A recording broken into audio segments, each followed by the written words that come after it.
విద్యా ఉద్యోగ ఉపాధి రంగాల్లో మహిళలు ముందుకు దూసుకుపోతున్నారని సీనియర్ జర్నలిస్టులు K Swathi Prasad, S Sivanarayana Reddy, SK Durani, GSS Ramanjaneyarao, శివరామకృష్ణలు పేర్కొన్నారు. కాకినాడ సిటీ ప్రెస్ క్లబ్ లో అంతర్జాతీయ మహిళా దినోత్సవ వేడుకలను శనివారం ఘనంగా నిర్వహించారు. క్లబ్ అధ్యక్షులు రెడ్డిపల్లి రాజేష్ అధ్యక్షతన జరిగిన ఈ వేడుకల్లో మహిళా జర్నలిస్టులను ఘనంగా సత్కరించారు.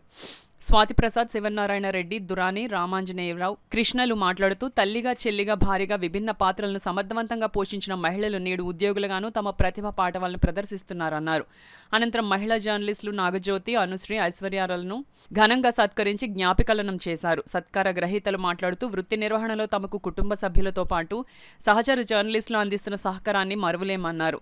తమ స్ఫూర్తితో మరింత మంది మహిళలు ఈ రంగంలోకి రావాలని ఆకాంక్షించారు. ఈ కార్యక్రమంలో ప్రెస్ క్లబ్ ప్రధాన కార్యదర్శి డెంకాడ మోహన్, కోశాధికారి చైతన్య, ఉపాధ్యక్షులు చిక్కం షణ్ముఖ పల్లంరాజు, వీధి గోపీనాథ్, కార్యవర్గ సభ్యులు కిషోర్, సభ్యులు జీవన్ కుమార్, గణపతి, ప్రసాద్ తదితరులు పాల్గొన్నారు.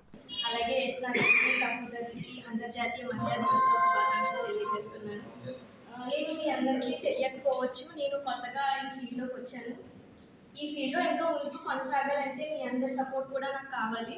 మీ అందరి అనుభవాలు కూడా నేను తీసుకొని దాన్ని ఇంకా ఈ ఫీల్డ్లో ముందుకు ఎదగాలని కోరుకుంటున్నాను. ఇందాక మేడం చెప్పారు, వాళ్ళు కూడా ఇద్దరు అమ్మాయిలేనంట. సేమ్ నేను కూడా, మా అక్క, నేను, మా పేరెంట్స్కి ఇద్దరు అమ్మాయిలైనా అనే ఫీలింగ్, అదే మా ఇంట్లో కూడా అదే ఫీలింగ్ వచ్చింది. అందరూ కూడా అలానే అడిగేవారు, మీరు కూడా ఇద్దరు అమ్మాయిలైనా, అబ్బాయిలు లేరంటే వాట్ మీన్స్ అంటే ఏంటి, అమ్మాయిలు అయితే ఏమైనా తక్కువ అని చెప్పే ఫీలింగ్, ఆ ఫీలింగ్ ఇప్పటికే నాలో ఉంది.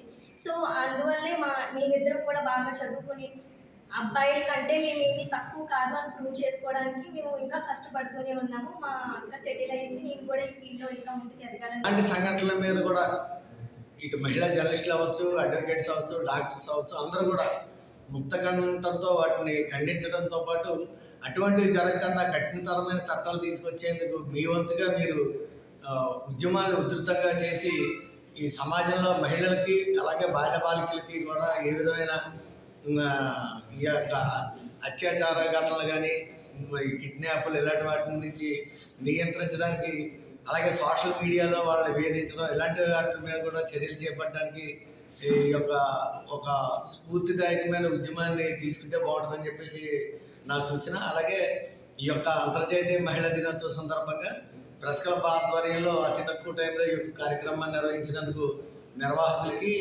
అలాగే ఈ యొక్క ప్రెస్ క్లబ్ కమిటీ సభ్యులందరికీ కూడా నా యొక్క ధన్యవాదాలు. మహిళా జర్నలిస్టులకి నా యొక్క చూడలేదు అన్న తేడా అయితే నాకు ఇక్కడ ఎవరు చూపించలేదు. అండ్ నాకు ఏ డౌట్స్ ఉన్నా ఎవరికైనా కాల్ చేస్తే, ముఖ్యంగా దురాని గారు, అలాగే శివరామకృష్ణ గారు, వీళ్ళందరికీ ఎప్పుడైనా కాల్ చేసినప్పుడు ఏ విషయంలో అయినా సరే నాకు సపోర్ట్ చేస్తూ ఉంటారు. థ్యాంక్ యూ సో మచ్ అండి. మహిళలు అన్ని రంగాల్లో రాణించాలి అని కేవలం మహిళలకు ఉంటే సరిపోదు, మగవారికి కూడా ఉండాలి. అది మన ఇంటి నుంచే స్టార్ట్ అవ్వాలి. ఇంతకు ముందు లాగా కాదు, కాలం మారిపోయింది. సందర్భం వచ్చింది కాబట్టి చెప్తున్నాను. మా మదర్కి మేము ఇద్దరు అమ్మాయిలము. అందరూ ఏమని అడిగేవారంటే, అదేంటి ఇద్దరు ఆడపిల్లలేనా, ఇద్దరు ఆడపిల్లలు ఉంటే ఏంటి? మా మదర్ చనిపోయి చివరి స్టేజ్ వరకు నేనే చూసుకున్నాను. మీన్స్ అప్పటికి నాకు ఇంకా మ్యారేజ్ కాలేదు.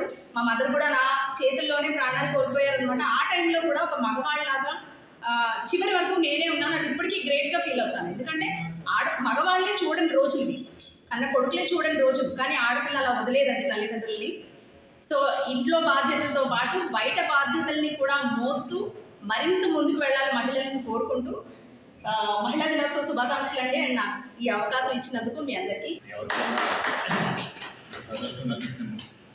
ఇప్పుడు మీరు చూసి శివనారాయణ రెడ్డి వేరు, ఒక 5-6 సంవత్సరాల క్రితం ఉన్న శివనారాయణ రెడ్డి వేరు. కోపం, మాట్లాడితే ఎదొడదని చెప్పుకోవడం, మాట్లాడితే ఎదొడమే తగ్గని చెప్పుకోవడం, అటువంటి వ్యక్తిని నన్ను ఈరోజు ఒక మంచి వ్యక్తి, అంటే ముందు మంచి వ్యక్తి అని కాదు, ఊరికే కోపం వచ్చేసేది అనమాట. ఎందుకు వచ్చేది తెలియదు, ఒక అర్థం ఉండేది కాదు. నన్ను ఈ విధంగా ఒక మంచి వ్యక్తిగా తీర్చిదిద్దడానికి కారణం నా భార్య విజయలక్ష్మి. అందులో చెప్పడానికి ఎటువంటి సందేహం లేదు.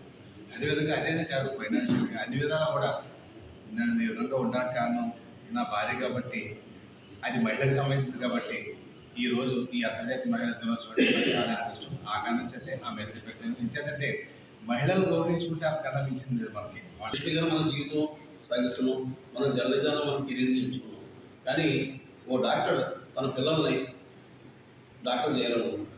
ఓ లాయర్ పిల్లల్ని లాయర్ చేయాలనుకుంటున్నాడు, ఇంజనీర్ పిల్లల్ని ఇంజనీర్ చేస్తున్నాడు, సినిమా యాక్టర్ పిల్లల్ని సినిమా యాక్టర్ చేస్తున్నాడు. కానీ జర్నలిస్టుల్లో మన పిల్లల్ని మళ్ళీ మనం ఈ రంగంలోకి రావాలనుకుంటున్నాం, ప్రోత్సహించలేదు. ఇంకా మనకున్న అమ్మాయిలు అయితే అసలు ఇటువంటి పరిణితి కూడా పొందుకోలేదు. ఇలాంటి పరిస్థితుల్లో కుటుంబం నుంచి కూడా సరైన ప్రోత్సాహం లేని పరిస్థితుల్లో కూడా ఇలా జర్నలిజాన్ని కెరీర్గా ఇచ్చుకున్న నాకు ముందు నుంచి తెలిసిన సోదరి జ్యోతి గారికి, అలాగే ఇప్పుడే పరిచయం అయిన ప్రసన్న గారికి, మీ పేరు అనుష్క గారికి నా హృదయపూర్వక అభినందనలు. వీరితో పాటు మరి కొంతమందిని ఈ రంగంలోకి మనం వీరు తీసుకురావాలని, వాళ్ళు మనం ప్రోత్సహించాలని నేను మనసారి కోరుకుంటున్నాను అని చెప్పి సార్ నాకు సార్కి నేనని తెలుసు ఏదో తెలియదు. నేను ఫోన్ చేసి అడిగాను, సార్ నేను ప్రజాశక్తిలో సబ్ ఎడిటర్గా కూడా చేశాను, నేను ఇప్పుడు అక్కడ చేయట్లేదు, ఇప్పుడు ఏదో ఒకటి చేయాలి కదా అంటే, నువ్వు వెళ్ళి జాయిన్ అవ్వమని అక్కడ ఎవరు మేడం నెంబర్ ఇచ్చారు.